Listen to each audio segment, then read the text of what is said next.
nous avons le plaisir d'accueillir notre premier intervenant, voilà, Monsieur Bruno de Vauchel, qui est à ma droite. Monsieur de Vauchel est donc en même temps un formateur et un chercheur. Formateur, il l'a été pendant 7 ans à Angers, et il l'est encore aujourd'hui dans les environs de Lyon, au CEPEC, Centre d'études pédagogiques pour l'expérimentation et le conseil à Lyon. Mais il est aussi un chercheur reconnu dans le milieu des sciences de l'éducation. Il est titulaire d'une thèse dans ces sciences. Ses travaux portent sur la manière dont le numérique est introduit dans le monde scolaire, en éducation et en formation, plus généralement dans l'accès au savoir. Alors, c'est la question que je vous pose, Monsieur de Vauchel. Quelle place accorder aux techniques de l'information et de la communication pour réussir l'éducation et le développement harmonieux des jeunes et de la personne? Merci beaucoup de votre introduction. Bonjour à tous et à toutes. Toujours content de croiser les regards, les réflexions, les échanges. J'ai écouté avec attention les questions que vous avez posées. Je n'y apporterai pas non plus forcément quelques réponses, mais peut-être quelques éclairages qui vont essayer, dans la suite de la dernière question sur les inquiétudes de M. Jean-Louis Porquet, que l'on connaît par ailleurs pour ses écrits, j'ai essayé de répondre aussi en termes d'éducation et d'éducation de la personne en particulier. Donc voilà, on va faire un petit parcours ensemble en 5 points et nous allons commencer par d'abord la notion de fait social total qu'est le numérique, parce qu'il nous faut rappeler que, et à l'instar de ce qui a été dit tout à l'heure, au jour d'aujourd'hui, nous sommes devant un fait social que je dirais désormais incontournable. C'est un déjà là. Et c'est un fait social total parce qu'il touche toute la société et toutes les sphères de la société. Et ça, c'est un énorme problème. Alors, évidemment, il concerne tous les aspects de l'éducation, n'est-ce pas? Parce que l'éducation, ce n'est pas seulement l'école.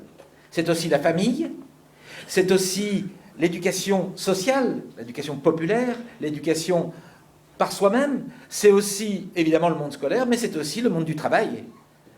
Car aujourd'hui, l'impact en matière d'éducation concerne tous les âges de la vie. Il suffit de regarder nos tout petits enfants lorsqu'ils découvrent le téléphone portable pour se rendre compte qu'ils ont très vite compris comment ça fonctionnait et comment je pouvais appeler ma grand-mère ou mon grand-père avec le smartphone de mes parents.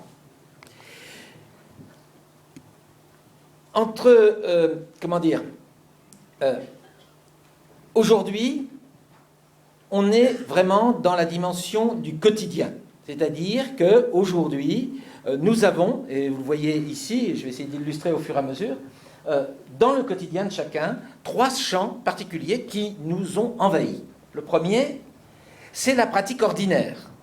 C'est-à-dire que pour un certain nombre de personnes qui pratiquent ça depuis plusieurs années, c'est une évidence, c'est presque naturel. Et vous imaginez bien que lorsque l'on pense qu'une technologie est naturelle, c'est qu'on oublie que c'est l'humain qui l'a construit, et là, il y a déjà un début de problème. Le deuxième élément, c'est l'usage quotidien. C'est-à-dire que de la maternelle à l'université, de la naissance au décès, aujourd'hui, chaque moment du quotidien est peuplé d'usages du numérique, et ces usages du numérique sont, alors quand on dit le numérique, c'est pour donner le mot générique, qui donne l'ensemble, c'est de l'informatique au départ, mais c'est aujourd'hui devenu un ensemble de pratiques avec des machines et des logiciels. Donc cet usage quotidien modifie quelque chose qui est fondamental, c'est le vivre ensemble. Maurizio Ferraris, philosophe italien, a écrit un livre délicieux dont le titre s'appelle « T'es où ?» Question magique que l'on pose, parce que tout à l'heure on parlait du téléphone filaire. Quand on téléphonait à quelqu'un sur le téléphone filaire, on savait où il était et on se représentait le lieu où il était avant de l'appeler. À partir du moment où le téléphone est sans fil, vous lui demandez « mais dans quel contexte tu es? Je ne te dérange pas ?» Vous voyez bien là qu'il y a un problème qui se pose par rapport à ce vivre ensemble. Et je ne parle pas de ces jeunes que l'on a dans les collèges et dans les lycées, qui, comme tous les adolescents, adorent vivre dans la relation avec leurs amis. Dès lors qu'ils ont franchi le seuil du collège, se mettent à utiliser leur smartphone pour envoyer force SMS, force se retrouver sur Facebook dès qu'ils sont sortis, c'est-à-dire de continuer cette relation entre eux au-delà des temps. Avant, ils colonisaient, nous avions même nous-mêmes, certains nombre d'entre nous, colonisé le téléphone filaire de nos parents, et on nous disait il faut que tu raccroches parce qu'on attend des appels. Aujourd'hui, on leur a acheté un smartphone et ils appellent eux-mêmes directement, ils se passent de ces limites-là. C'est un fait donc du quotidien qui marque très fortement. Et puis, comme évidemment c'est un fait social total, c'est aussi un fait culturel. Culturel pris pas seulement au sens de culture artistique, mais au sens anthropologique du terme, c'est-à-dire le fait que l'humain construit de nouvelles choses avec ces technologies, et il a construit d'abord ces technologies. Donc, il construit ces technologies et il construit sur ces technologies. Qu'est-ce qu'il construit?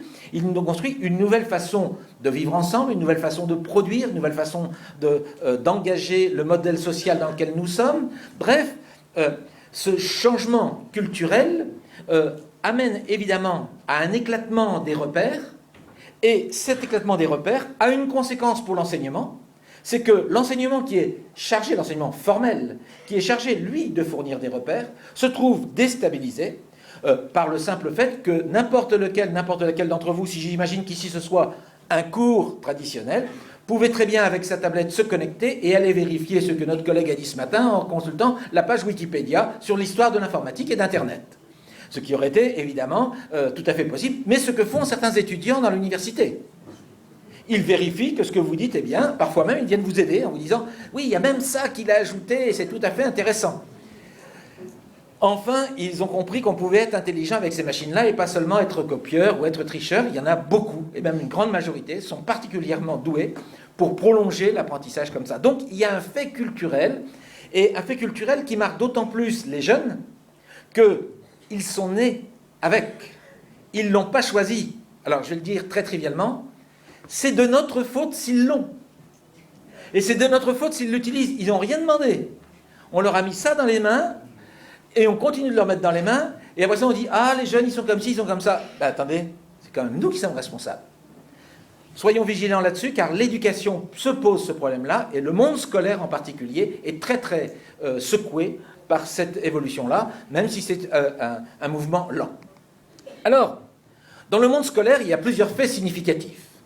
Le premier, c'est que depuis, alors on va dire 1985, pour vraiment dater le fameux plan informatique pour tous qu'un certain nombre d'entre vous ont dû entendre parler avec les TO7, les MO5 et autres nanoréseaux, pour ceux qui connaissent un peu le milieu, c'était le début de la grande vague des équipements par le ministère, par les collectivités, mais à l'époque c'était encore le ministère, maintenant ce sont les collectivités territoriales, donc équiper les familles, les écoles.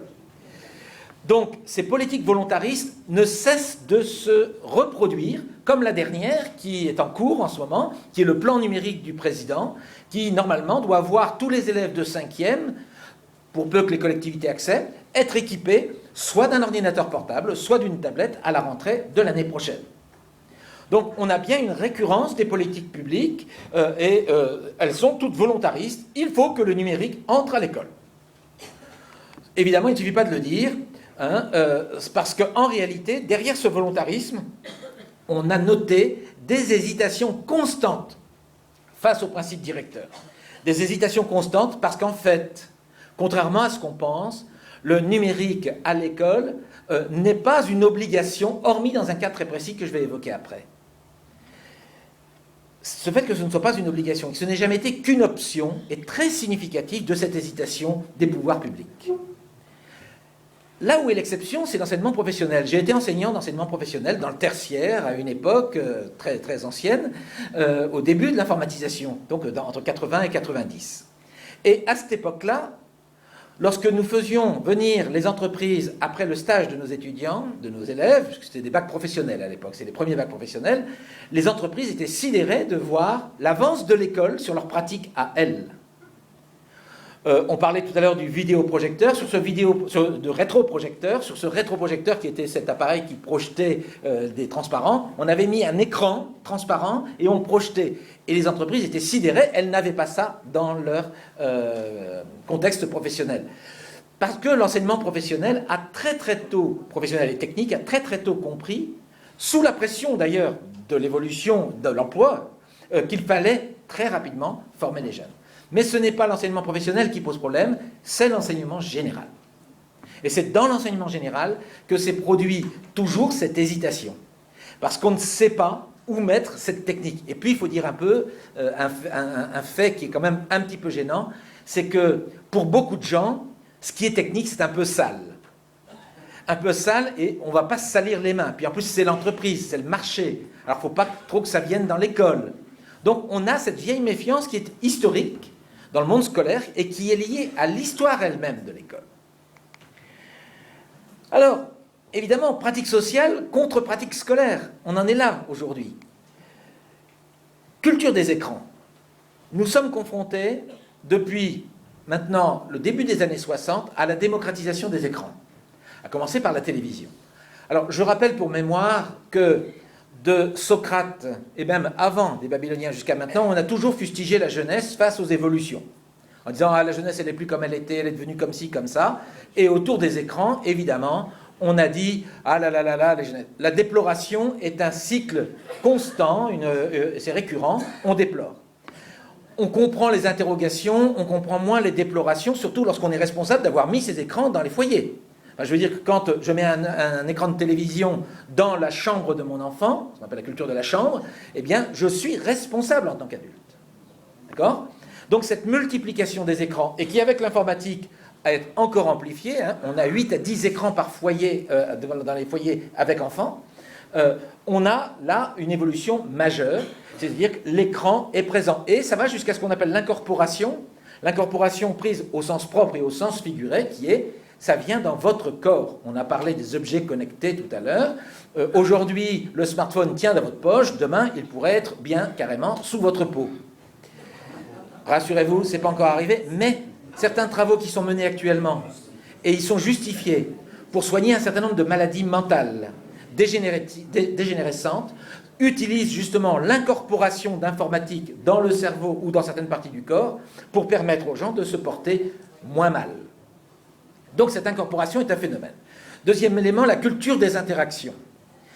Le numérique, et en particulier Internet, a renforcé fortement le potentiel de communication humain, en rendant à chacun la possibilité d'émettre et de recevoir, éventuellement, entre les deux, de traiter le message s'il le souhaite. Ce qui n'est pas toujours le cas, il suffit d'aller se balader un peu sur Internet, mais je mets de côté. Mais la culture des interactions est aujourd'hui centrale dans l'organisation de la vie quotidienne, et un certain nombre d'entre vous qui ont leur téléphone portable vont probablement, pendant que nous allons intervenir, consulter de temps en temps le SMS. Bon. Non, je n'ai vu personne, simplement on enregistre, on a prévu un enregistrement pour savoir quels sont les gens qui ont communiqué pendant qu'on était là. Rassurez-vous. Non, je dis ça, c'est une blague, mais en même temps, on pourrait le faire. On pourrait tout à fait installer un système qui repérerait quelles ont été toutes les communications faites pendant ce temps, et ce qui pourrait nous permettre de voir si vous avez été vraiment attentif ou pas. Alors, une autre culture, la culture des réseaux, elle a été signalée tout à l'heure. La culture des réseaux est un élément très important, parce qu'au-delà de la communication, qui est déjà une forme de mise en réseau, il y a la gestion des réseaux, c'est-à-dire la gestion de tout ce qui concerne le cercle relationnel proche, moyen, lointain que j'entretiens. Et la particularité de cette culture de réseau, c'est que la plupart des études, en particulier celle de Stéphane Broadband, ont montré que chez les jeunes et les adolescents en particulier, mais aussi chez beaucoup d'adultes, cette culture de réseau est extrêmement réduite. C'est-à-dire que globalement, nous avons une quinzaine de personnes avec lesquelles nous communiquons très régulièrement en vrai, mais en vrai physiquement, et avec lesquelles nous continuons de communiquer par Internet. Et puis qu'il y a des cercles plus éloignés, avec lesquels nous communiquons, mais nous communiquons de façon plus occasionnelle. Et donc, en réalité, cette culture de réseau, qui est très forte dans le monde professionnel, est en fait dans la vie quotidienne et surtout l'entretien du réseau existant et non pas son déploiement. Sauf dans certains cas très précis, et Guillaume qui en parlera tout à l'heure sur les réseaux et sur les jeux, il y a des pratiques de réseau nouvelles qui apparaissent, en particulier autour des pratiques de jeux en réseau, autour d'un certain nombre de pratiques sociales nouvelles, et vous en parlerez peut-être aussi autour de la démocratie participative, autour d'un certain nombre de pratiques sociales que l'on voit apparaître, à commencer par une dont on parle beaucoup, c'est ce qu'on appelle l'ubérisation de la société, ou le boncoinisation de la société, qui fait que désormais nous essayons d'utiliser la mise en réseau pour pouvoir prolonger, améliorer notre vie quotidienne. Troisième point, la culture de consommation. Le souci actuel de nos technologies d'information et de communication, c'est qu'elles sont d'abord portées par un marché, un double marché. Le marché des gens qui conçoivent et produisent ces biens, et le marché de ceux qui, dedans, nous vendent du contenu. Et que ce double marché est une culture essentiellement de consommation, et d'ailleurs c'est très intéressant de voir que les travaux scientifiques actuels qui portent sur ces questions sont souvent des travaux qui viennent des sciences de gestion. Et les sciences de gestion s'intéressent beaucoup en particulier à comment on peut former le consommateur, et en particulier le jeune consommateur. Vous imaginez bien qu'en termes d'éducation, il y a une vraie réflexion sur comment on apprend aux jeunes à comprendre ces enjeux de consommation. On vous a dit tout à l'heure que lorsque vous alliez, par exemple, chercher un hôtel quelque part, pendant les 8 jours qui suivent, vous n'aurez que des publicités d'hôtels, eh bien, c'est bien cette force de consommation qu'on essaye d'agiter pour que vous soyez amenés à consommer encore davantage. Donc il ne faut pas oublier, c'est cette logique sous-jacente aussi à ce système, sinon il ne vivrait pas. Hein. Économiquement, on paierait très cher. Et puis, il y a la culture du métissage, et ça, c'est un élément extrêmement intéressant qu'on observe déjà depuis très longtemps chez les jeunes, qu'on observe aussi dans le monde culturel, sur le fait que de pouvoir franchir les frontières aussi facilement, et bien plus facilement que physiquement. On sait que les peintres au Moyen-Âge et à la Renaissance se promenaient dans le monde pour s'enrichir. Eh bien, aujourd'hui, de chez moi, je peux m'enrichir de la culture de l'Inde, de la culture des Inuits ou la culture sud-américaine, sans bouger de chez moi. Donc déjà, on a une sphère d'influence possible beaucoup plus proche. Et on regarde de plus en plus près, et regardez le mouvement musical en particulier, pour s'apercevoir qu'aujourd'hui, alors on l'a vu venir avec la radio, avec la télévision, avec les retransmissions à distance, aujourd'hui avec Internet, en premier accès, j'ai la possibilité d'aller n'importe où dans le monde, et non seulement de consommer ce qu'on me propose, mais aussi d'aller chercher ce que les autres mettent, et moi-même de proposer aux autres. Regardez le succès de YouTube, cette chaîne de vidéos en ligne, ou de Dailymotion, et vous comprendrez qu'aujourd'hui, autour de cette culture vidéo qui est extrêmement partagée par les jeunes, mais aussi par les moins jeunes aujourd'hui, nous avons un accès à d'autres regards sur le monde, et ces autres regards sur le monde viennent inévitablement métisser notre propre regard. Et pour des enseignants qui se trouvent face à des groupes d'élèves avec des programmes, etc., ce métissage est extrêmement gênant, entre guillemets, par rapport à ce qui nous est prescrit. Parce qu'on nous demande d'enseigner ça, ça, ça, et les jeunes arrivent avec d'autres choses. Et donc ce conflit, évidemment, c'est le conflit du métissage.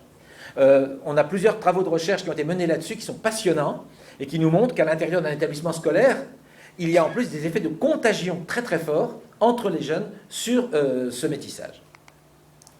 Ce que les usages du numérique modifient. Alors, tout d'abord, la personne à l'ère du numérique. 2 mots, individuation, capacité à devenir un individu, et individualisation, capacité à exister personnellement au sein de cette société. Aujourd'hui, pour s'individuer, donc pour devenir un individu, il faut aussi exister sur Internet.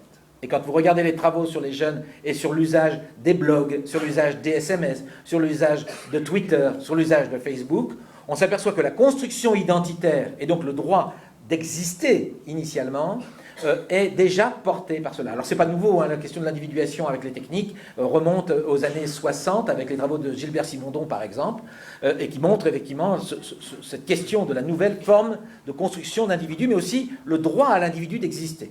Et puis l'individualisation, C'est-à-dire qu'en même temps, en parallèle de cette nouvelle forme de devenir individu, il y a une impulsion très forte pour moi d'abord, les autres après. Et moi, individuel.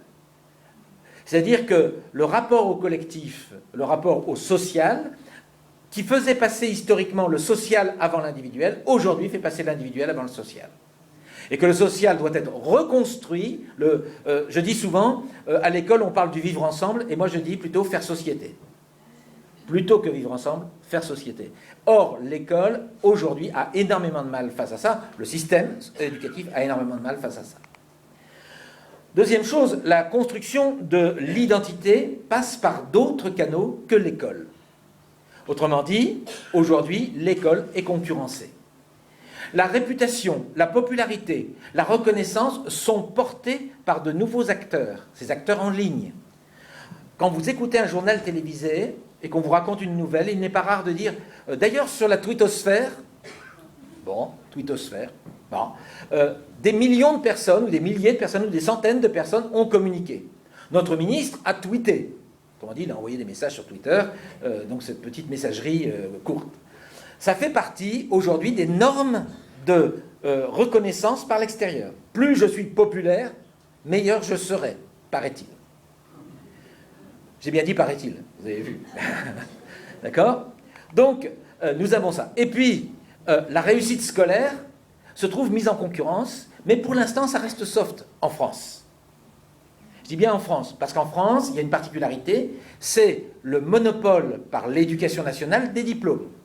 Mais ce monopole est aujourd'hui mis en difficulté, d'abord en concurrence avec les entreprises, avec ce qu'on appelle, mais je pourrais détailler après, ce qu'on appelle le RNCP, Registre National des Compétences Professionnelles, qui permet de délivrer des qualifications sans délivrer de diplôme.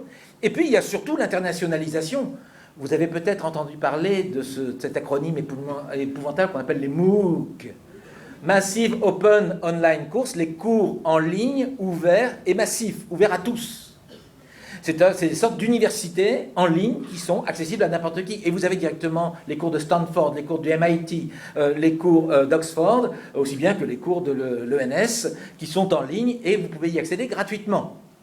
Donc on a bien aujourd'hui une évolution majeure qui se traduit par une concurrence du système scolaire traditionnel et voire même, dans certains cas, une concurrence de la réussite scolaire. Ne dit-on pas, dans la légende aujourd'hui urbaine, autour des réussites de Mark Zuckerberg et autres génial pilotes d'entreprise, qu'ils ont réussi parce qu'ils ont quitté l'université avant d'avoir leur diplôme.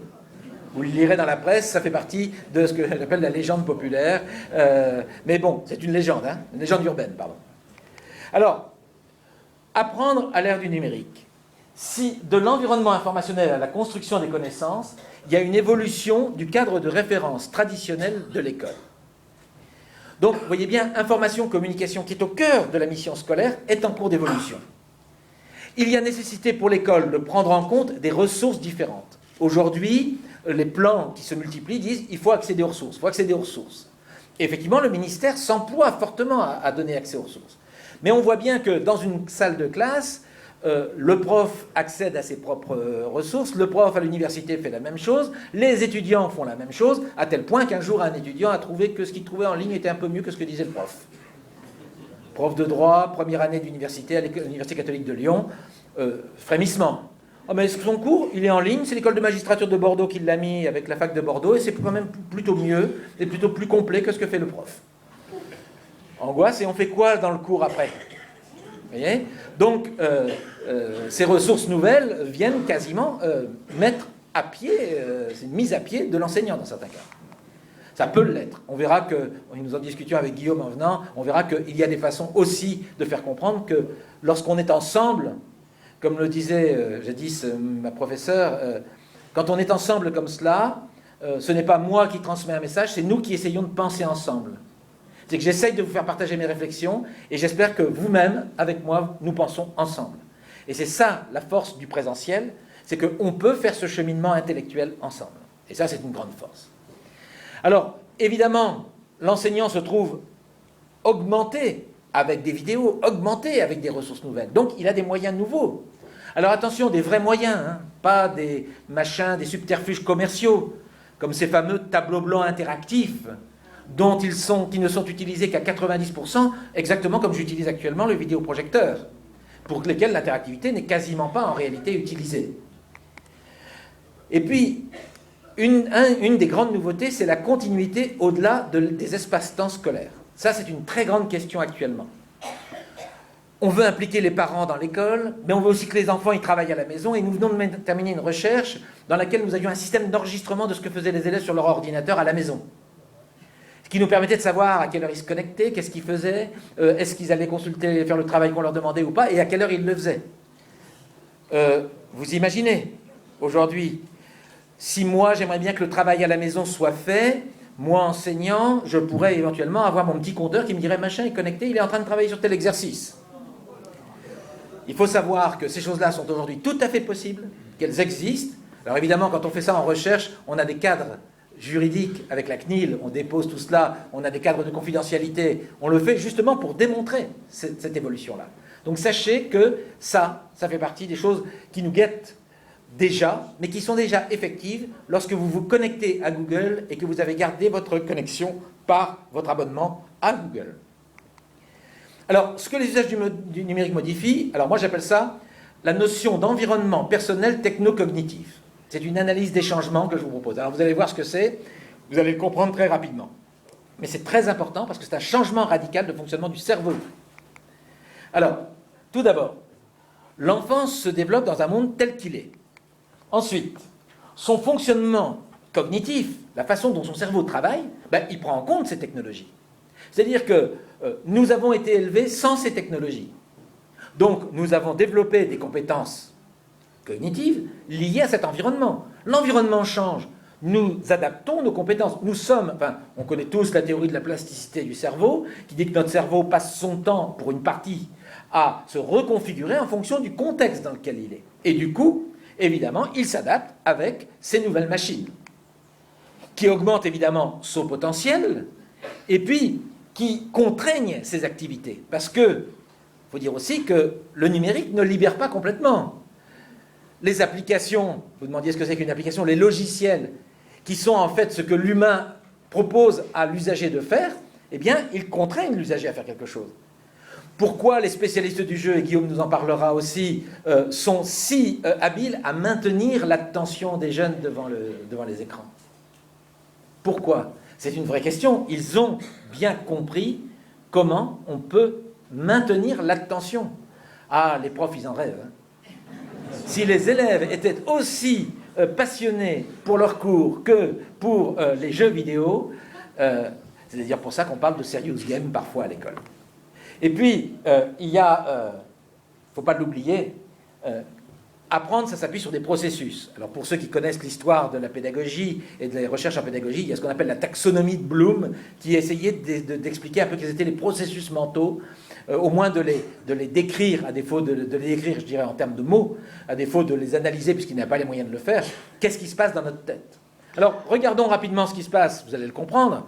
Voilà, ça c'est un humain non connecté. Donc, il y a la perception, il y a l'action, puis il y a le traitement dans le cerveau. Alors, je ne vous détaille pas les bêtises qu'il y a, ce qui se passe au niveau du stockage et du traitement, mais voilà, perception, stockage, traitement, action. Regardez ce que ça donne si je mets des machines. Alors, on fait à peu près la même chose, sauf qu'aujourd'hui, entre moi et l'extérieur, j'ai des objets connectés, des claviers, des tablettes, des algorithmes, des logiciels, des smartphones. J'ai plein de choses entre moi et le monde extérieur. Et puis après, il y a le monde, alors l'espace humain et relationnel, l'espace géographique, l'espace technologique, l'espace médiatique et informationnel. Et tout ça aussi, c'est numérisé. Bientôt, les impôts obligatoires numériques. Bien. Désormais, la banque obligatoire numérique. D'accord ? Donc, on a transformé le monde avec des règles d'usage informatique et numérique, et on transforme notre environnement avec ces objets-là. Il n'y a pas de raison objective que ça ne transforme pas à un moment ou à un autre la façon dont nous faisons fonctionner notre cerveau. L'histoire de l'humanité nous l'a montré avec l'invention de l'écriture, avec l'invention d'un certain nombre d'inventions qui ont transformé petit à petit notre façon de concevoir le monde. Pour les gens qui utilisent le GPS, regardez la catastrophe annoncée sur l'orientation spatiale. Lorsqu'on utilise un GPS, on ne sait plus s'orienter dans une ville si on n'a pas notre petit écran qui nous dit tourne à droite, tourne à gauche, etc. Donc on devient dépendant. Alors, On ne sait plus regarder, on ne sait plus où est le soleil, de toute façon, même quand il y a des nuages. Alors, excusez-moi, j'ai fait des fautes, alors parfois. Alors, le contexte de l'activité éducative, voyons-le. Alors, d'abord, politique, soutien au développement du numérique dans toutes les activités, que ce soit de l'État et du pouvoir. L'ensemble des gens qui ont du pouvoir disent il faut mettre du numérique partout. C'est clair, aujourd'hui, le soutien est total. Ensuite, juridique. Il y a un encadrement juridique. Cet encadrement juridique est notoirement ignoré de la plupart de la population. Or, il y a un encadrement juridique. Regardez la CNIL, la Commission nationale informatique et liberté, qui nous donne des recommandations, en particulier sur les enfants. Donc, il y a bien un cadre. Je vous dis, il n'est pas respecté, malheureusement. Ensuite, les entreprises. Les entreprises font pression sur l'école pour qu'elle acquiert ces technologies. Moi, je suis en lien avec un certain nombre d'entreprises qui travaillent dans le secteur, dans le cadre des travaux de recherche que nous menons, et on voit bien comment elles font pression, comment elles ont fait pression très récemment sur le président pour que tout le monde achète une tablette, par exemple. Et puis, social, le développement des pratiques partagées et solidaires est en augmentation. Notre collègue Hervé Lecronier, qui enseigne à Caen, a fait une intervention récemment où il a fait le listing de toutes ces pratiques sociales nouvelles d'entraide à l'aide du numérique. C'est extrêmement impressionnant de voir qu'aujourd'hui, les systèmes d'entraide à l'aide du numérique sont en train de fortement se développer dans une population qui a pris conscience de l'intérêt de ces outils-là pour améliorer son vivre en société. Vous parlerez de démocratie participative, ça en fait partie. Donc on a cette évolution-là. Alors, ce qui est fait dans l'institution scolaire elle-même, une action sans cesse répétée depuis 30 ans. Trajectoire de l'informatique au numérique secondaire, des plans d'équipement, de formation et de production de ressources. Nous avons 3 piliers systématiques. Équipement, donc du matériel, formation des enseignants et ressources. Vous prenez tous les plans, ils ont tous les 3 piliers. Et puis, on s'aperçoit que entre le projet et la mise en œuvre, il y a des différences. Du coup, on se pose la question, est-ce qu'il faut former les jeunes à l'usage ou est-ce qu'il faut les former à la science informatique? C'est un débat ultra violent que nous avons avec les collègues qui, certains disent « Ah non, attendez, il faut leur apprendre le code dès la maternelle. Apprendre la programmation informatique. Scratch et autres, pour ceux qui connaissent, vous irez voir, c'est assez passionnant. Puis d'autres disent, oui, mais enfin, attendez, on entre dans l'informatique par l'utilisation. Alors commençons d'abord par l'utilisation. Le code, on verra après. Si tant est que c'est utile. Et le ministère n'a jamais tranché, l'État français n'a jamais tranché sur cela. Même si la ministre nous a dit, maintenant on va apprendre le code, même si le code, considéré comme un des langages, doit être abordé dans le cadre du socle commun qui est en train de se mettre en place, il n'empêche qu'aujourd'hui, tout ce qui concerne, alors que ce soit bien ou mal, je ne porte pas de jugement, tout ce qui concerne aujourd'hui l'arrivée d'un enseignement explicite du numérique en milieu scolaire est fait en option. En option en seconde, en option en terminale, selon la bonne volonté des enseignants. Et le pire, c'est que les enseignants ne sont même pas obligés, hormis dans les maquettes des masters qu'ils suivent, ne sont même pas obligés d'avoir une certification informatique et Internet avant d'enseigner. Alors c'est en train de changer, ça se discute, mais ça fait 10 ans qu'on en discute. Ça a commencé en décembre 2004, la discussion. Alors, le cadre se resserre. Le cadre se resserre, c'est-à-dire que, d'abord, il y a des pratiques dans les établissements scolaires. Il y a du matériel, donc il faut un peu quelque chose avec. Bon, pas toujours grand-chose, mais ils en font.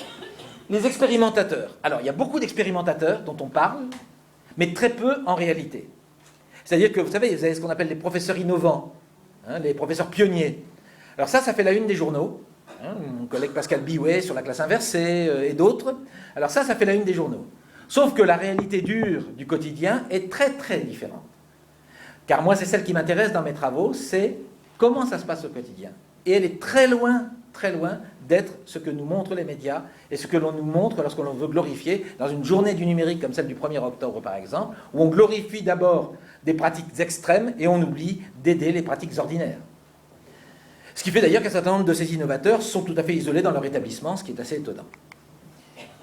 Les usages dominants, c'est en fait, quand on observe les usages dominants, c'est le renforcement des pratiques d'enseignement traditionnelles. Le premier usage que fait un enseignant lorsqu'il touche de nouvelles technologies dans son environnement scolaire, c'est de reproduire en mieux ce qu'il faisait avant, sans ces technologies. D'où l'usage extrêmement important dans tous les établissements scolaires du vidéoprojecteur, qui est l'outil suprême pour renforcer mon autorité sur le public. Puisque je peux tenir encore mieux mon discours. Avant, quand je n'avais pas le vidéoprojecteur, c'était un peu sec. Prenez votre livre, page temps, regardez l'image là, ils regardent pas. Maintenant, je projette. Et donc, ils sont obligés de regarder. Puis je les vois bien, parce que je les vois bien s'ils regardent ce que j'écris. D'accord ? La dictature de PowerPoint, tout à fait. Et puis, il y a des usages quand même spécifiques très intéressants liés à des enseignements.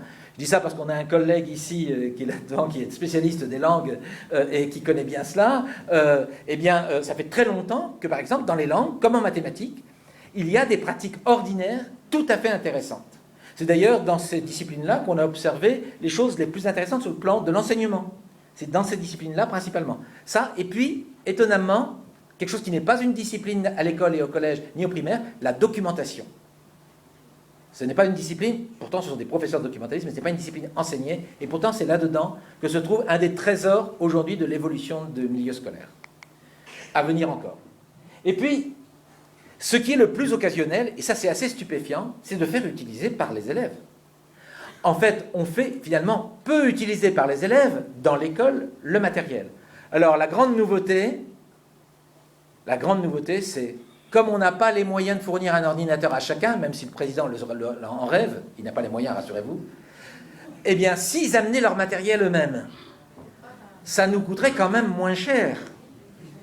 D'ici à ce qu'on ait un petit crédit d'impôt qui permette aux familles d'acheter l'ordinateur pour que les enfants viennent avec à l'école, on pourrait peut-être avoir une solution à l'impossibilité qu'ont les collectivités territoriales et l'État de financer la masse de matériel et les infrastructures.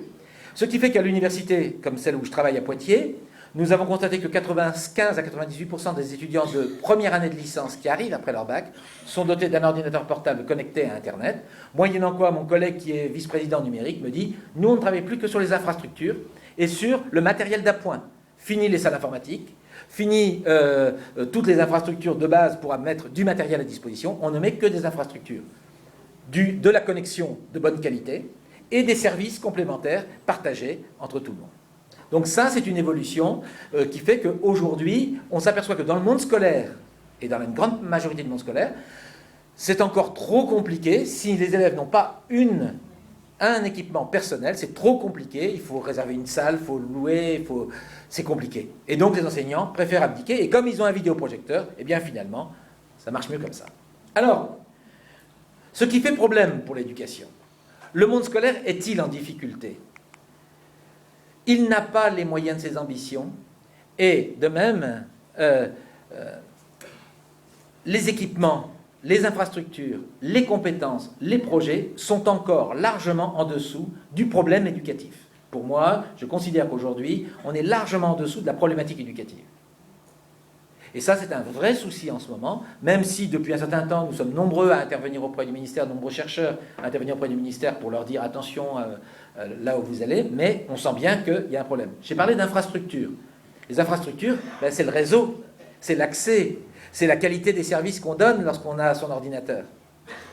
Eh bien, ça, c'est aujourd'hui un des problèmes majeurs de l'usage quotidien du numérique. Ça marche.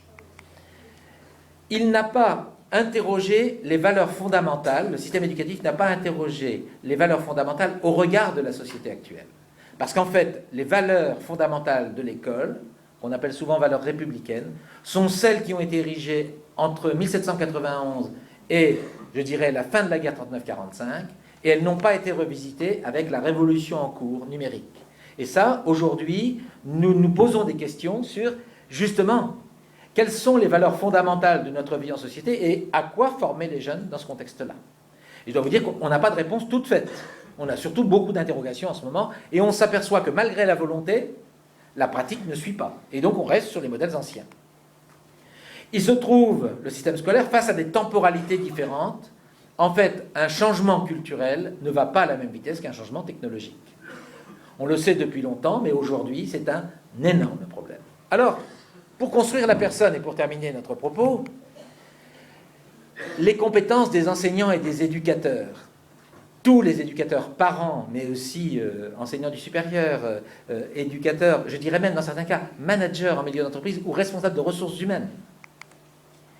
Permettre aux gens dont on a la responsabilité, des jeunes jusqu'aux plus âgés, permettre la compréhension de, d'abord, l'accès à l'autre. Alors je les mets en vrac, hein, c'est pas hiérarchique, hein, l'accès à l'autre. C'est-à-dire que la grande particularité du numérique aujourd'hui, c'est de permettre un autre accès à l'autre, complémentaire de celui qui existe jusqu'à présent. C'est aussi permettre de comprendre l'information-communication. Je dis très souvent qu'il y a 3 langages qu'il faut maîtriser désormais, en plus des langages traditionnels. Le premier langage, c'est le langage de l'information-communication. Comment se fabrique l'information? Comment se fabrique la communication? Qui la fabrique? Comment elle est conçue? Le deuxième langage, c'est l'usage. C'est-à-dire comment j'utilise le logiciel qui va me permettre, comment j'utilise mon navigateur, comment j'utilise ma messagerie électronique. Ça, c'est le deuxième langage, le langage de l'usage technique. Et le troisième langage, c'est le langage de la programmation, le langage du code. C'est-à-dire, et derrière, il y a quoi? Derrière toutes ces machines, il y a quoi? Je vais y revenir dans quelques instants et vous allez comprendre. Parce que c'est ça, en fait. C'est de l'humain embarqué. Dans chacune de vos machines, dans chacune de nos machines, il y a de l'humain qui a mis de sa compétence, de son savoir, dans le programme informatique qui vous permet ou pas de faire ce que vous voulez. Il y a un exemple très simple. Lorsque vous utilisiez un ordinateur traditionnel, vous avez ce qu'on appelle un gestionnaire de fichiers. Si vous achetez une tablette de marque Apple, vous ne trouverez plus le gestionnaire de fichiers. C'est bien une tablette, ou un iPad, ou un iPhone. Parce que Apple a compris que c'était l'endroit le pire pour tout le monde, on perdait les fichiers. Et pour ne pas les perdre, il vous a supprimé l'accès direct. Donc, qu'est-ce qu'il fait?